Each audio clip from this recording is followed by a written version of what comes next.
ரைஸ்க்கு சப்பாத்திக்கு ஒரு ஃபென்டாஸ்டிக்கான சைட் டிஷ் தான் நம்ம வந்து இன்றைக்கி செய்ய போகிறோம். 2 கரண்டி எண்ணெய் ஊற்றி வெங்காயம் போட்டு ஃபஸ்ட்டு வதக்கிடுறேன். கொஞ்சோண்டு இஞ்சி பூண்டு பேஸ்ட்டு, தக்காளி 2 தக்காளி எடுத்திருக்கேன்.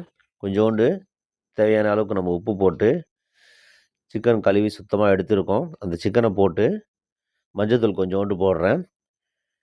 கட் பண்ணி வச்ச உருளைக்கிழங்கு சேர்த்துட்றேன். காலிஃப்ளவரும் சேர்த்துட்றேன். 3/4 டீஸ்பூன் அளவுக்கு மிளகாத்தூள் போடுறேன் ஃப்ரெண்ட்ஸ். கொஞ்சோண்டு கரம் மசாலா போடுறேன். நல்லா பிரட்டி விட்டு ஒரு டம்ளர் அளவுக்கு தண்ணி ஊற்றி வேக வச்சுக்கலாம். குடமிளகாவை நம்ம வந்து லாஸ்ட்டாக சேர்த்துக்கலாம் ஃப்ரெண்ட்ஸ்.